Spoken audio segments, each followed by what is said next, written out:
सुनीला लभर तोरे हटे दबंग रे पिस्तौल लेके उच्च ले हर दम रे। अरे सही सुन ले बड़ा ऐसन का सुनीला लभर तोरे हटे दबंग रे पिस्तौल लेके उच्च ले हर दम रे। अरे हो लाखों रखल बा तोरा इनाम राजा पे। अरे होई सुना तके कर भाखल बड़ुए जान देहे कोट में बयान तो सगर चलेला चलाना कुर्मियान राजा के नाम बजाने ला जमाना हई पटेल घराना के बुझला। अरे ऐसन बकारे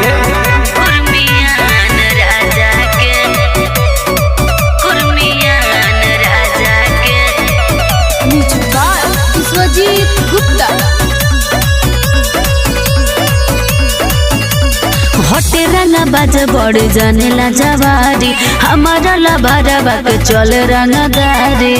अरे बड़ी जिद्दी हो ना मामा तो पवले बा छवले बा गाँव में यही से तो बोला ताड़ू इतना होताऊ में। अरे मुआ बा हम चिरई बनाइब तोरा बाजी राजा के।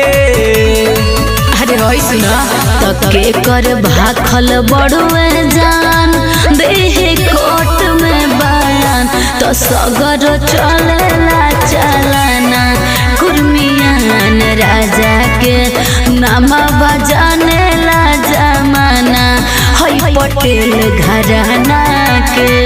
अभी बुझत नहीं खा अभी टंगा जइबे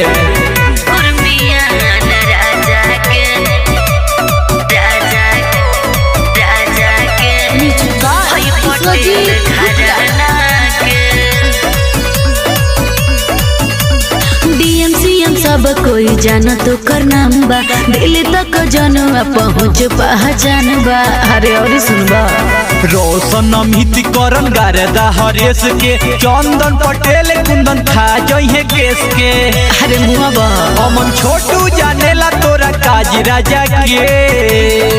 अरे हटना तके कर भाखल बड़ुए जान देहे कोट में बयान तो सगर चलेला चलाना कुर्मियान राजा के नाम बजाने ला जमाना हई पटेल घराना के। अभी बुझत नहीं खा सरकारी